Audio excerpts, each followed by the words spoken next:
What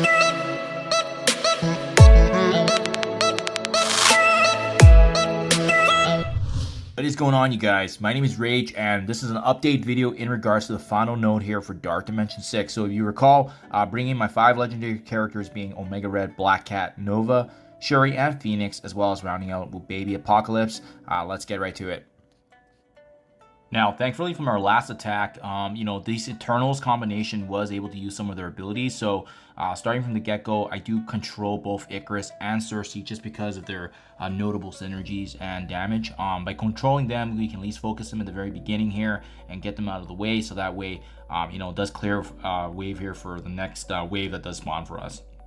So, Emma Frost is a good one to target, but honestly speaking, there's just such high priority targets, including this Eternals, that it really does make sense to take them down, and that's why I do like having both Apocalypse and obviously Phoenix being on the team, just because of their damage that they can do. Black Cat being able to continually control and stop them as well. So you have to be very mindful that she got some very powerful bleeds, which definitely helps us for sure. Finally, we get it. Apocalypse's ultimate here to activate his empowered state, and we're looking pretty good. Icarus is looking low HP. Cersei is almost close as well. Being able to aim a decisive empowered attack using Apocalypse is definitely huge here. So we go ahead, we finish off Icarus with no mistake, and now we are able to actually target Cersei as well, while still conserving our energy. We got to build back Nova's energy back up, but we want ideally, Dark Phoenix to spawn as well, so that way we can get some much needed damage. I'm being conservative right now with Omega Red because, again, given the number of attacks you do need for this last and final node in Dark Dimension 6, we really want to kind of balance the number of attacks that we're using overall, and that way when we're starting off an attempt, we're not fully coming in with a team that has all cooldowns. Here we go, and then finally over time, we were able to finish off Proxima Midnight, and we're still, doing work over here. Our Dark Phoenix still has not spawned, but you can see Cersei is very, very low as well, looking really good. It's not preferred leaving all these Call Obsidians, but I mean, to be honest, at least they don't do a lot of damage, but they do retaliate if you do target any fellow Black Order members. Emma Frost is still one that we should be targeting, but again, there's priority targets like these Eternals that just need to be get out of the way. Otherwise, it's going to be nasty if you have them continuing on to the waves that come following. So we're able to at least build back up energy here and really bide our time. Slowly doing damage here. We finally do finish off Corvus in the back there, and this is 13 out of 36 enemies, and leaving both Emma Frost and these Call Obsidians, we're in a good spot. We're gonna actually target and take down preferably Emma Frost, just because it's not good having her cleanse obviously going forward, especially how she can blind and strip away our positive buffs. And here we go, we finally get a chance to finish her off at 12 out of 36. This is going to spawn one of those problematic waves here. So you can see how dangerous this is. Gambit with Omega Red, a Quicksilver, and a Morgan Le Fay and Dormammu. I mean, this just spells nothing but trouble here. And again, we thankfully have a lot of abilities now, being able to bide our energy from that last wave. So first and foremost, there's obviously some big targets we got to aim for here. I've had issues with Morgan Le Fay in the past nodes, especially when I believe we were dealing with her in the Cosmic section. So we know how powerful she can be.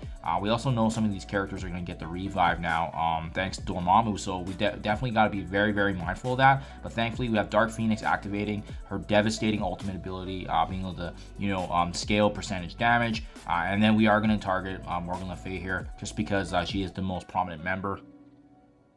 Since Dormammu has not activated his abilities yet, I think stunning either Dormammu or Gambit is a really good choice. We do decide to use Apocalypse to finish off Morgan Le Fay, but we did, however, unfortunately, lose one team member. So it is what it is. You see, after we take down one enemy here, and this is why this is such a dangerous wave, is that there's also a Spider Weaver that spawns in this wave. So it's just one after another that we have to deal with here. Yeah, and just given the current makeup of my team, there's not really anything you can do to avoid Quicksilver's ultimate. Same with Spider Weaver, just the way they spawned. So that's why it was a really, really big win. just to be able to get Morgan Le Fay out of the way if you're able to. I think she's definitely one of the best ones to target, either her or Quicksilver, just because you can't really do too much with this team. And as you can see here, they're going to go ahead and use their damage and burst us down pretty quickly. Spider Weaver still has charges, so at this point you're better off just trying to focus damage. I thankfully was able to, get off a basic there and finished off one of the Coliseans, which to my surprise was successful. And now that's going to really set us up for the next wave, and we know that there's going to be some more meaningful attacks to come. And there we go. Yeah, at this point, we also did not see Dr. Doom use his ultimate, so that is why, thankfully, we do have Apocalypse's special from the beginning to kind of slow that down, but we also have the stun actually landing nicely on Gambit with the retaliation from Apocalypse, so that actually worked out really well. So we're going to be able to at least, not get a hit by his passive attacks, but you can see, yeah, pick your poison in this wave. I mean, Quicksilver, Dr. Doom, we got Gambit that we're close to taking down. There's even an Emma Frost that can have a cleanse. So I mean, just it's wave after wave here. But the good news is though, this is the last and final wave of enemies that we can take care of, and then boom, it is going to be the Super Scroll unlock. So Gambit's finally finished off there, and then again now we're being mindful here of the ultimate. I actually decided to use it on Ebony Maw just because of the fact that he provides a lot of support, and honestly main reasons so that way I can bring my Phoenix back, so that way they're not getting a barrier upon taking down and summoning my Dark Phoenix. So that made sense for me, but obviously you guys will not need to do that if you don't bring in Phoenix. It is what it is though. My team gets cleaned up here pretty easily because of that, but I mean, at least we're taking up damage. Dr. Doom uses ultimate, so at least we're able to waste some good abilities from our enemies here. Now, it was a darn shame because with the ultimate from Dr. Doom, it actually did heal up Ebony Maw, so it didn't really help us in that vantage point because our game plan originally was to get rid of him, hence the Apocalypse ultimate. But it is what it is. Sometimes mistakes are just made, and you have to live with the mistakes and keep on powering through. We do opt to actually ability block at least Spider Weaver to prevent her from placing more charges, but same game plan, but being mindful of obviously Phoenix, because if she falls, it's going to give the barrier to the team here with Ebony Maw on their side. So we just keep controlling Spider Weaver here, finally landing again. We're going to rinse and repeat the ultimate from Apocalypse once again, but this time we do have some more abilities on our side, including Omega Red. Now, he is blinded, however, so we couldn't really do much with his special or ultimate, but, being very mindful that we have to take down Ebony Maw, and that way we can actually summon Dark Phoenix, and that's exactly kind of what we do here. Very close, as you can see. Ebony Maw finally is taken down. Oh, sorry. Yeah, I thought he was taken down, but it looks like he is shrouded there. So that was interesting in terms of the visuals. But either way, our Phoenix survived the bloodshed. And now, crazy enough, just when you think you can get a break from making a progression here, there is a Red Hulk that spawns, and this is why this is such a dangerous node with back-to-back powerful enemies. Pretty quickly here, Phoenix dies just like that, and boom, Dark Phoenix is here, and look at that damage that she does. My goodness, like exactly why we brought her in. Even despite such a powerful enemy that we're up against here, we're just doing some really good work with this team and trying to get as much damage as we can. It may not be the finish that we want, but at least we're going to try to inflict as much havoc, and that way we can follow up and clean up, of course. At this point, for me, the focus was Spider Weaver, but you can see how fast Quicksilver just takes everybody apart. We were able to do some really good percentage damage on everyone, but again, we knew Red Hulk's abilities were coming. Quicksilver does work on us, and at this point, we knew that if you're going to fail, you're better off just using the basic attack to save energy there.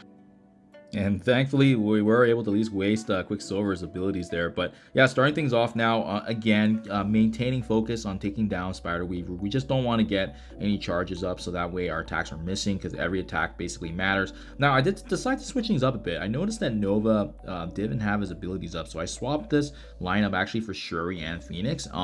Just because I figured if Shuri was at least able to get her abilities off, she can use her defense up and energy. Dark Phoenix does spawn obviously here. Again, anytime she's summoned, her notable damage and every little bit helps. Combined with Apocalypse's empowered state, doing really good work here with the trauma, and even we just land the one shot and be able to do some meaningful work, slowly inching away here, right? And I finally get that chance to use special here from Shuri to give us back energy. We were able to actually one-shot and finish off Red Hulk, which is definitely a pain point. And as you can see here, Spider Weaver is looking really low as well. So I mean, this was a very successful attack, but it's all about just, you know, slowly chipping away. Spider Weaver must have fell there with the blade, and now yeah, not the worst position to be in, because we're only left with only so many damage dealers now. Obviously Omega Red, Quicksilver being strong, Emma Frost being very powerful as well, but at least those big ones like Morgan Le Fay, Red Hulk, Spider Weaver are out of the way now, so we're looking really good.